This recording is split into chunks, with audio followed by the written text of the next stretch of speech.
সুপ্রভাত। আমি আগের ক্লাসে পরমাণুর ধারণা সম্বন্ধে কিছু তথ্য তোমাদের দিয়েছি।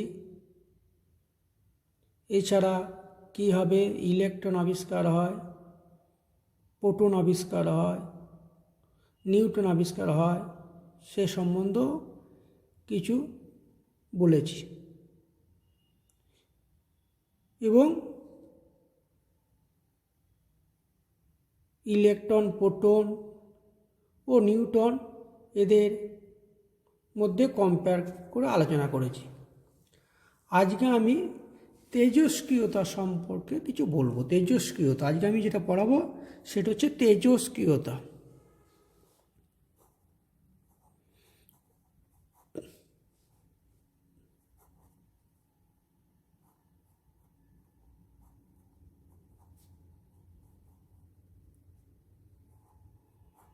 তেজস্ক্রিয়তা রসায়নে অনেক গুরুত্বপূর্ণ আবিষ্কারগুলির মধ্যে তেজস্ক্রিয়তা আবিষ্কার হচ্ছে হঠাৎ করে হয়েছে। ফরাসি বিজ্ঞানী হেনরি বিকারল, ফরাসি বিজ্ঞানী হেনরি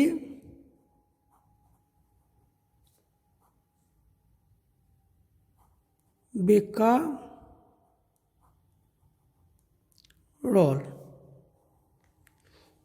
উনি 1896 সালে প্রতিভা ও এক্স রে রশ্মির মধ্যে সম্পর্ক আছে কিনা দেখার জন্য তিনি একদিন ইউরেনিয়াম ঘটিত লবণ, যে লবণটার নাম হচ্ছে পটাশিয়াম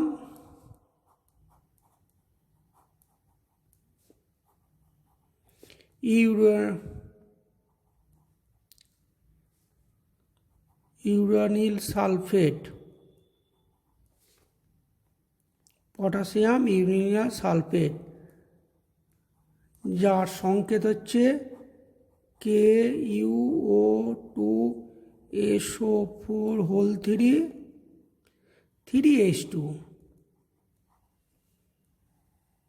এই ইউরেনিয়াম ঘটিত লবণটাকে একটা কালো কাগজে মোড়া ফটোগ্রাফিক প্লেটের ওপর রেখে দিলেন।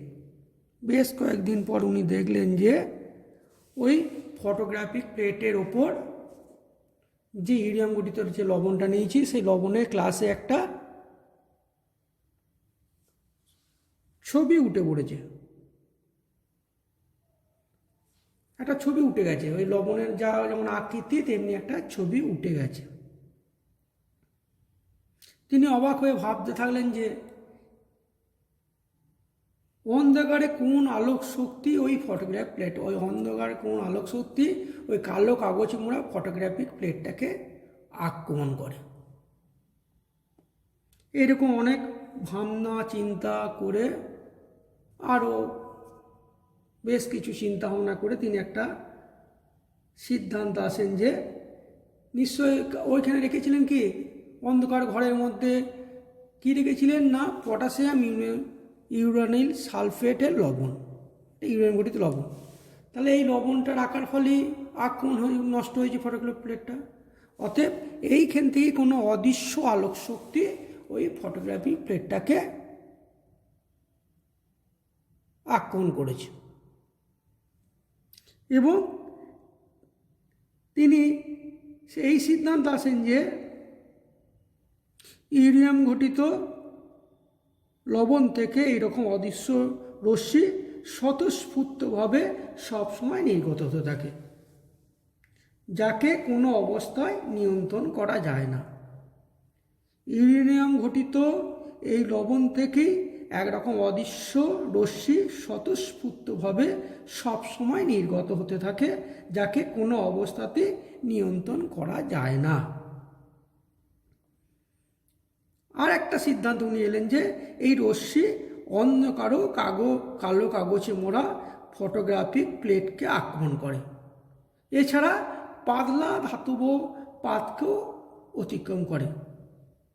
এইভাবে উনি যে নতুন রশ্মিটা আবিষ্কার করলেন সেই রশ্মিটার নাম দিলেন বেকারল রশ্মি। বেকেরল রশ্মি তার নাম অনুসারেই হয়েছে, বেকেরেল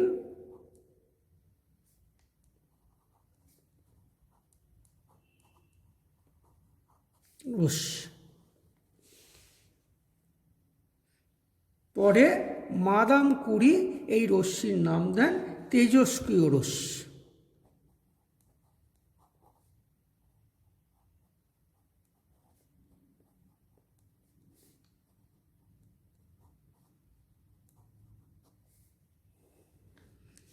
তাহলে প্রথম যে রশ্মিটা আবিষ্কৃত হলো সেটার নাম দিয়েছিল বেকেরেলের নাম অনুসারে বেকেরেল রশ্মি। তারপরে মাদাম কুরি, তাহলে এই নামকরণটা কে করেছে? Madame Curie.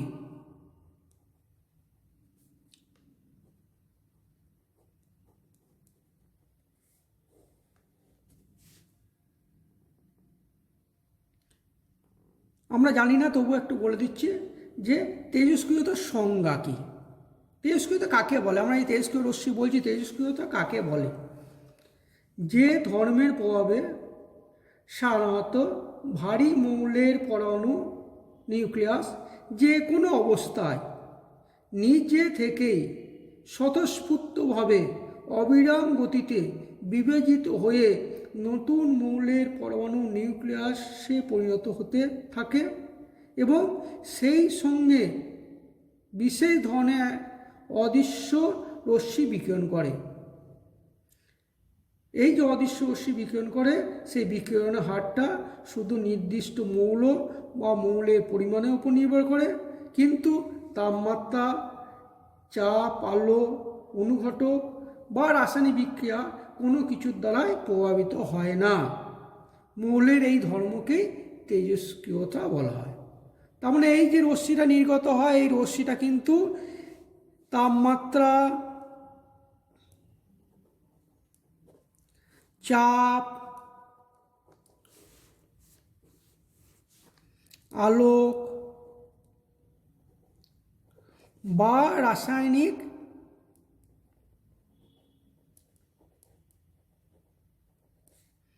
বিক্রিয়ার দ্বারা প্রভাবিত হয় না, প্রভাবিত হয় না।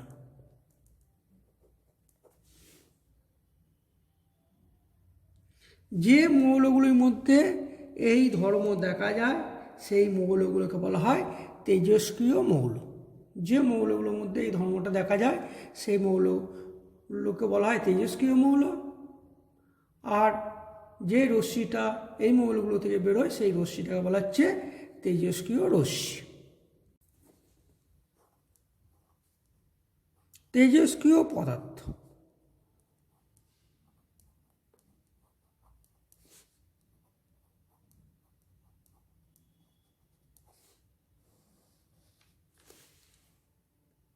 বেকেরেল লক্ষ্য করলেন যে ইউরেনিয়াম, নানা রকম পরীক্ষা নিরীক্ষা করে লক্ষ্য করলেন যে ইউরেনিয়াম এবং ইউরেনিয়াম ঘটিত সমস্ত লবণই হচ্ছে তেজস্ক্রিয়। তারপর বিজ্ঞানী মেরি কুরি বা মাদাম কুরি, এই মেরি কুরি কী করলেন না, উনি বা তার মেরি কুরি এবং তার স্বামী পিয়ের কুরি ইউরেনিয়ামের যে আকরিক সেই পিচব্লেন থেকে নতুন দুটি তেজস্ক্রিয় মৌল পোলিয়াম এবং রেডিয়াম আবিষ্কার করলেন। এই যে পোলিয়াম এবং রেডিয়াম, এই রেডিয়ামের তেজস্ক্রিয়তা হচ্ছে তেজস্ক্রিয় রশ্মির যে বিকিরণ সেটা হচ্ছে ইউরেনিয়াম থেকে প্রায় 10 লক্ষ গুণ বেশি, ইউরেনিয়াম থেকে 10 লক্ষ গুণ বেশি। আরও পরবর্তীকালে থোরিয়াম, অ্যাক্টিনিয়াম, তারপরে নিষ্ক্রিয় মৌল রেনন, এইগুলো সবই পরবর্তীকালে আবিষ্কৃত হয়েছে, আরও অনেক আবিষ্কৃত হয়েছে।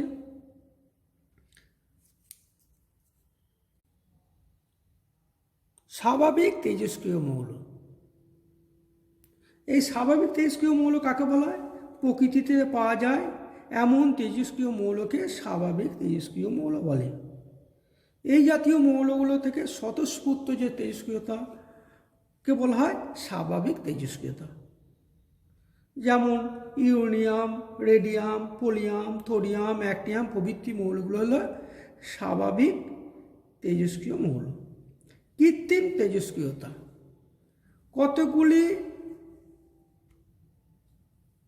খুব স্থায়ী অতেজস্ক্রিয় মৌলকে কৃত্রিম উপায়ে তেজস্ক্রিয় ধর্ম সঞ্চারিত করা যায় কৃত্রিম উপায় মৌলগুলোকে। যেমন যদি ম্যাগনেসিয়ামকে যদি এর ওপর আলফা চালনা করি, আলফা রশ্মি, তাহলে তেজস্ক্রিয় মৌল সিলিয়াম উৎপন্ন হবে। তাহলে এইগুলো হচ্ছে কৃত্রিম তেজস্ক্রিয় মৌল।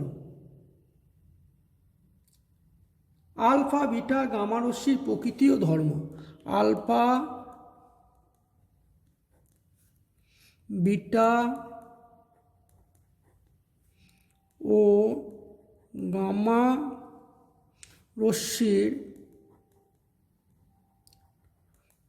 প্রকৃতি ও ধর্ম। প্রকৃতি ও ধর্ম।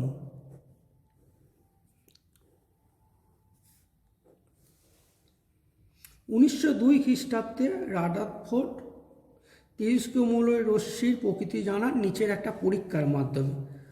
পরীক্ষার আমি একটি ছবিটা আঁকি, তারপর ডেসক্রিপশন করছি।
তাহলে ছবিটা আঁকলাম আমি 1902 খ্রিস্টাব্দে রাদারফোর্ড তেজস্ক্রিয় রশ্মির প্রকৃতি জানার জন্য এই পরীক্ষাটা উনি করলেন।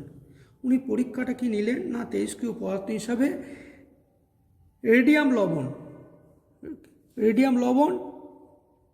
আর রেডিয়াম ব্রোমাইড নিলেন। এই রেডিয়াম লবণ নিলেন, এটা কি করলেন না, একটা সূক্ষ্ম ছিদ্রযুক্ত বদ্ধ সীসার পাত্রের মধ্যে রাখলেন, যে সীসার পাত্রে খুব সূক্ষ্ম ছিদ্র আছে। আর ঠিক এই খোলার মুখে একটা সরু ছিদ্রবিষ্ট সীসা ধাতব পাত রাখলেন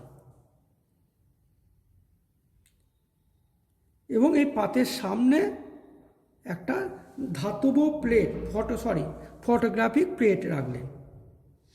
সম্মুখ যে ব্যবস্থা সেটা হচ্ছে বায়ুশূন্য প্রকোষ্ঠের মধ্যে সম্পন্ন করা হলো, কোনো বায়ু থাকবে না সেখানে। এই অবস্থায় কি হলো না, সীসার পাত্র থেকে তেজস্ক্রিয় রশ্মি নির্গত, একটি সরু তেজস্ক্রিয় রশ্মি এই সরু ছিদ্র পাত দিয়ে গিয়ে সরলরেখা, এই সরু ছিদ্রের মধ্যে দিয়ে গিয়ে সরলরেখা গিয়ে ফটোগ্রাফিক যে প্লেট সেখানে একটা এইখানটাকে আঘাত করল। এই রশ্মিগুচ্ছ ধাতব পাতের সরু ছিদ্রের মধ্যে প্রবেশ করে আরও সরু হয়ে সরলরেখা গিয়ে ফটোগ্রাফিক প্লেটের ওপর সোজাসুজি গিয়ে পড়ে এর উপর একটা কালো বিন্দু সৃষ্টি করল।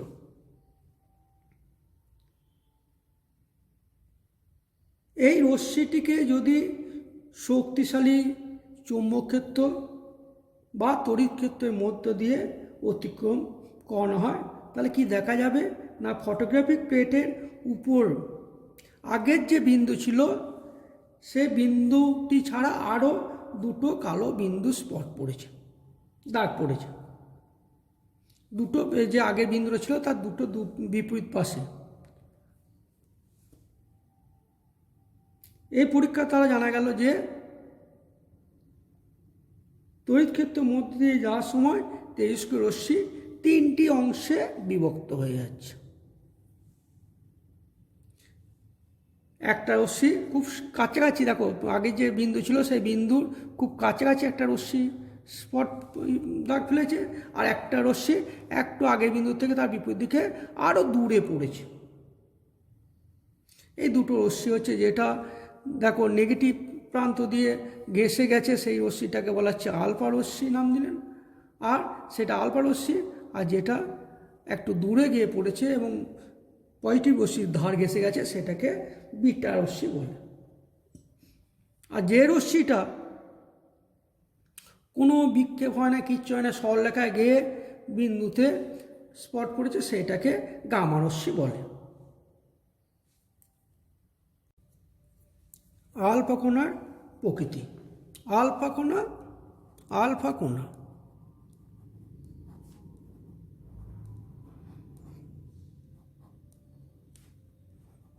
বা আলফা রশ্মি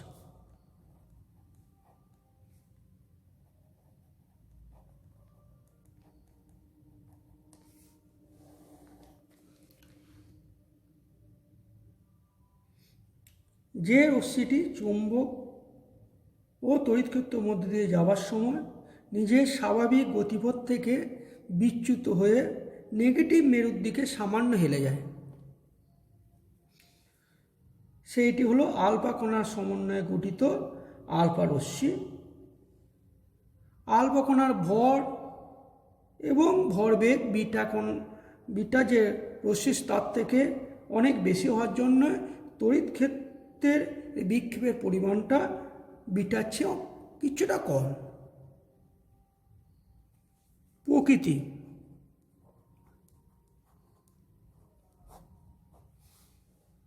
আলফা রশ্মি প্রকৃতপক্ষে কোনো রশ্মি নয়, এটা হচ্ছে পজিটিভ চার্জযুক্ত ছোট ছোট আলফা কণার স্রোত। তার মানে আমরা বলছি আলফা রশ্মি, কিন্তু এটা অ্যাকচুয়ালি কোনো রশ্মি নয়, এটা হচ্ছে পজিটিভ চার্জযুক্ত ছোট ছোট আলফা কণার স্রোত। ভর এবং চার্জ, ভর ও চার্জ, পজিটিভ রশ্মি বলছি, অতএব ভর এবং চার্জ আছে, ভরও আছে, আগে বলেছি আমি। তেজস্ক্রিয় পদার্থের নিউক্লিয়াস থেকে নির্গত আলফা কণাগুলি তড়িৎ ক্ষেত্রে নেগেটিভ মেরুর দিকে হেলে যাওয়াতে কী বোঝা গেল না এটা হচ্ছে পজিটিভ তড়িৎগ্রস্ত। যেহেতু নেগেটিভ মেরুর দিকে হেলে যাচ্ছে অতএব এইটা হলো পজিটিভ তড়িৎগ্রস্ত। রাদারফোর্ড ও সডি পরীক্ষা করে দেখেন যে এই কণাগুলি হিলিয়াম আয়ন ছাড়া আর কিছুই নয়।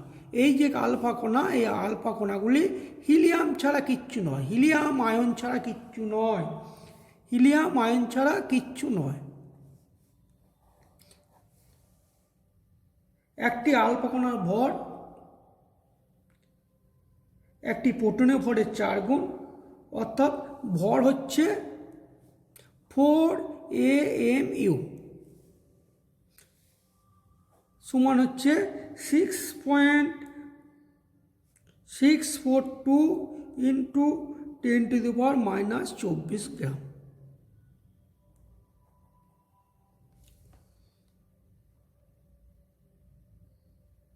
এই পজিটিভ তড়িতের পরিমাণ কয় একক আছে? 2 একক আছে। আমরা একটা এককের চার্জ জানি 4.8 ইন্টু 10⁻⁻10,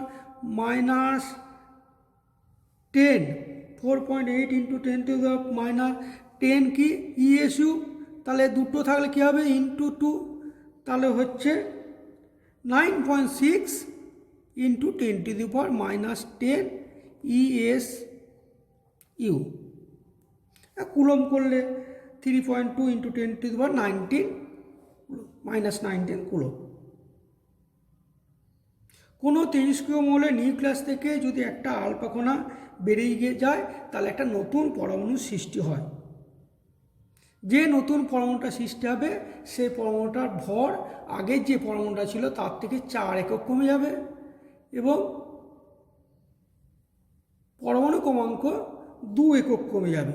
তাহলে আমরা যদি ইউরেনিয়াম একটা হচ্ছে তেজস্ক্রিয় মৌল, একে 92 238, এর থেকে যদি একটা আলফা কণা বেরিয়ে যায় তাহলে থোরিয়াম উৎপন্ন হবে, এর 2 একক কমে যাচ্ছে দেখো 90, আর এটা হচ্ছে 234। গতিবেগ, বেগ আছে আমরা বললাম, এর গতিবেগ হচ্ছে 20,000 কিলোমিটার থেকে 30,000 কিলোমিটার পার সেকেন্ড। অন্যান্য গতিশক্তি, অন্যান্য কণার তুলনায় আলফা কণার গতিবেগ কম হলেও ভর বেশি হওয়ার জন্যে আলফা কণার ভরবেগ এবং গতিশক্তি অপেক্ষাকৃত বেশি। তাহলে গতিশক্তি কি না, এর ভর খুব বেশি এবং তাছাড়া ভরবেগও বেশি। ভরবেগ বেশি হওয়া মানে এর গতিশক্তি অনেক বেশি হবে। এই গ্যাসটা যেহেতু একটা তড়িৎগ্রস্ত, পজিটিভ তড়িৎগ্রস্ত, তাই কোনো গ্যাসের মধ্য দিয়ে যদি আমরা এই রশ্মিটাকে চালনা করি তাহলে গ্যাসটাকে আয়নিত করবে। আমরা ভেদন ক্ষমতা মানে ভেদ করার ক্ষমতা, ভেদন ক্ষমতা আলফা রশ্মির ভর অপেক্ষাকৃত বেশি বলে এই যে বাকি যে দুটো রশ্মি আছে সেই রশ্মির তুলনায় এর ভেদন ক্ষমতা অনেক কম। বায়ুর মধ্যে যদি যায় 7 সেমি যাওয়ার পর এর গতি স্তব্ধ হয়ে যায়, দিয়ে পরিবেশ থেকে ইলেকট্রন গ্রহণ করে তড়িৎ ধর্মটাই নষ্ট হয়ে যায়, দিয়ে হিলিয়াম পরিণত হয়। তাহলে হিলিয়াম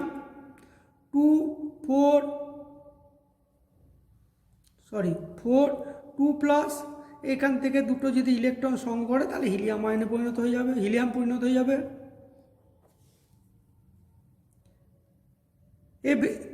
জীবদের উপর এর ক্রিয়া, ভেদন ক্ষমতা খুব কম বলে জীবদের উপর খুব একটা ক্ষতিকর প্রভাব অন্য তুলনায় অনেক কম।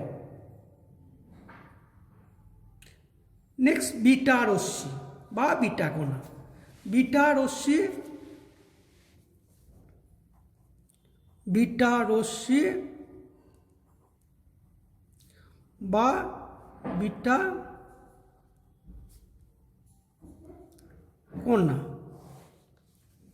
দেখো বিটা কণা যদি আমরা প্রকৃতি বলি, যে রশ্মিটা পরীক্ষার সময় পজিটিভ দিক দিয়ে হেলে গিয়ে একটু দূরে গিয়ে আঘাত করছে, সেইটা হচ্ছে বিটা কণা। তাহলে এর প্রকৃতি কি ধনাত্মক দিকে আকৃষ্ট, তড়িৎ ক্ষেত্র দিকে আকৃষ্ট হচ্ছে, অতএব এর প্রকৃতি হচ্ছে নেগেটিভ তড়িৎগ্রস্ত কণা। প্রকৃতপক্ষে যেমন আলফা কোনো রশ্মি ছিল না, বিটাও কোনো রশ্মি নয়, নেগেটিভ চার্জযুক্ত উচ্চ শক্তি সম্পন্ন ইলেকট্রন কণার স্রোত। তাহলে বিটা রশ্মিটা অ্যাকচুয়ালি কি না, হচ্ছে নেগেটিভ চার্জযুক্ত উচ্চ শক্তি সম্পন্ন ইলেকট্রন কণার স্রোত মাত্র। বিটা কণার চার্জ 1 ইউনিট, তার মানে একটা ইলেকট্রনের যা চার্জ, বিটার চার্জ তাই হবে 4.8 × 10⁻⁻10 ESU। বিটার ভর খুব নগণ্য, একটি হাইড্রোজেন ভরের ইলেকট্রন কণা, তো তাহলে ইলেকট্রন ভর নগণ্য, বিটার ভর নগণ্য হবে। একটা হাইড্রোজেন ভরের 1/836 গুণ। গতিবেগ, এই গতিবেগ হচ্ছে 2.236 × 10⁸ মিটার থেকে 2.83 × 10⁸ মিটার, প্রায় আলোর বেগের কাছাকাছি।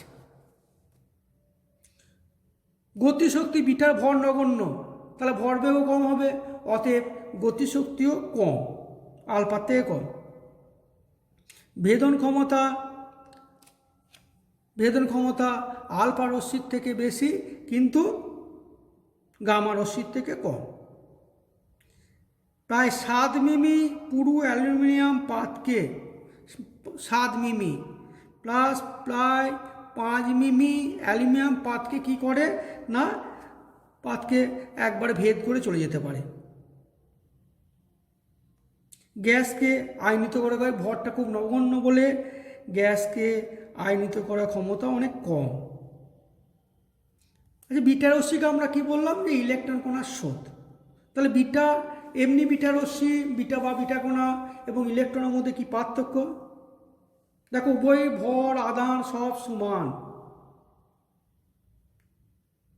কিন্তু বিটা রশ্মিতে নির্গত হয় পরমাণু নিউক্লিয়াস থেকে, আর ইলেকট্রন কোথায় থাকে, নিউক্লিয়াসের বাইরে আবদ্ধ থাকে।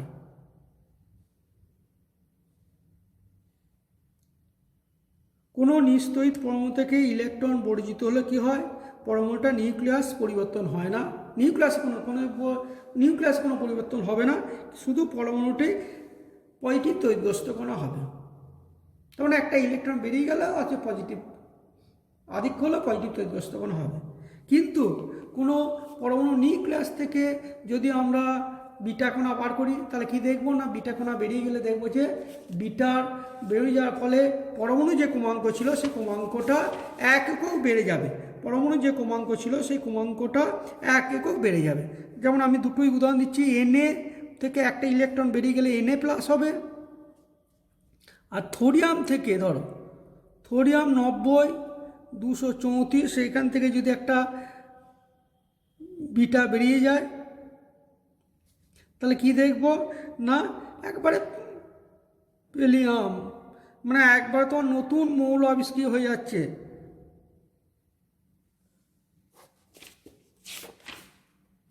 বিটা কণা আদান ভর আমরা কি বললাম, আগেই বলেছি, এর পুরো একবারে একই, কিন্তু ওদের উৎসটা ভিন্ন। সাধারণ ইলেকট্রনের থেকে বিটা কণার গতিবেগও অনেক বেশি, গতিবেগ বা শক্তি অনেক বেশি। গামা রশ্মি, গামা রশ্মি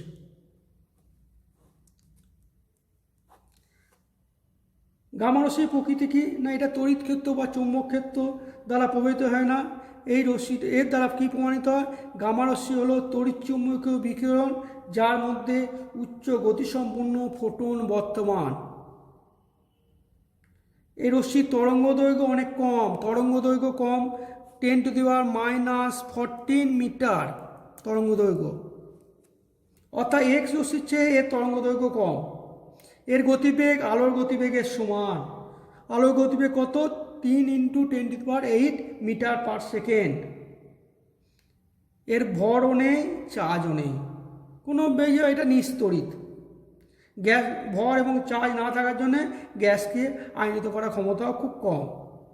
ভেদন ক্ষমতা যতগুলো দুটো রশ্মির থেকে এর ভেদন ক্ষমতা অনেক বেশি, 750 মিমি। পুরু 750 মিমি পুরু সীসার পাতকে ভেদ করে চলে যেতে পারে।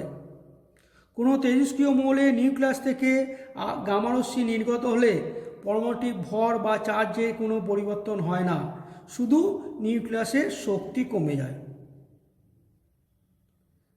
বেগ এবং ভেদন ক্ষমতা খুব বেশি বলে বাইরে থেকে বর্ষিত গামারশ্মি আমাদের টিস্যু যে আছে সে টিস্যু ভেদ করে অনেক ভেতরে ঢুকে যায়, ফলে জীবদের ওপর মারাত্মক ক্রিয়া সৃষ্টি করে। তাহলে গামা রশ্মি আর এক্স রশ্মি মেন যে পার্থক্য সেটা হচ্ছে তড়িৎচুম্বকীয় কণা দুটোই, কিন্তু এর তরঙ্গ দৈর্ঘ্যটা অনেক কম। তাহলে আমরা আজকে তেজস্ক্রিয়তা সম্বন্ধে জানলাম, আর কি জানলাম না, আলফা রশ্মির প্রকৃতি কী, বিটা রশ্মির প্রকৃতি কী, গামা রশ্মির প্রকৃতি কী, এইগুলো জানলাম।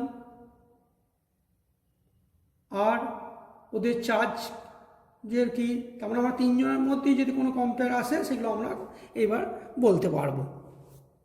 Thank you.